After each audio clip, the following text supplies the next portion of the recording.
Buttercream frosting is a staple in any baker's repertoire. It is the perfect base to use with any kind of cakes, cupcakes or even cookies.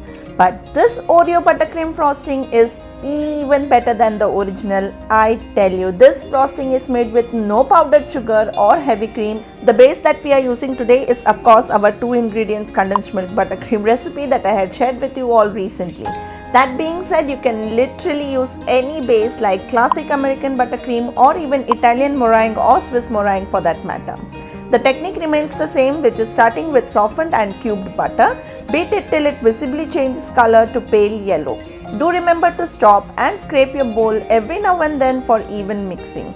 This would take around 8 minutes in a stand mixer with paddle attachment or about 13 to 14 minutes in a hand beater depending upon how soft your butter was and how much butter you have started with. And as I was saying, you can use any base of choice, need not be just buttercream. You can make other Oreo desserts like our Oreo mousse using whipped cream or use cream cheese as the base too. Find all the relevant information in the description box below. Once the butter is pale in color, we will add our condensed milk a little at a time and beat that well too.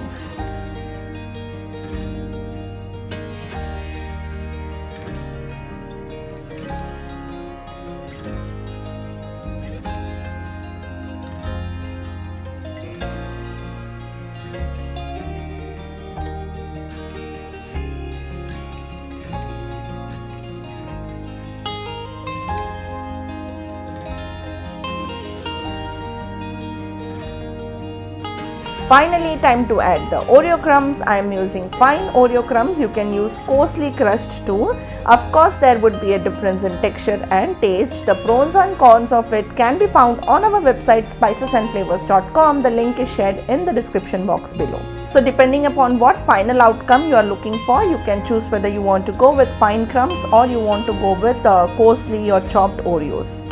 Beat the Oreos too for about a minute and then switch over to your spatula to mix it properly. Why so? Because beating continuously with the beater would dissolve the Oreo crumbs into the mixture, which would affect the color of the final buttercream. And that's pretty much it. Your Oreo buttercream frosting is now ready to be piped on cupcakes and cakes too. I made this pretty amazing Oreo drip cake for my daughter's birthday as per Hindu calendar this year, the recipe for which is coming soon on the channel. If that sounds interesting to you, then please do consider subscribing to our channel and do hit the notification bell. By the way, with the recipe ingredients mentioned in the video, you can frost 12 cupcakes with a classic swirl, or you can fill and frost an 8-inch 2-layer cake. So that's it for this video. I'll see you soon with my next one. Until then, this is Sushma signing off. Take care. Bye-bye.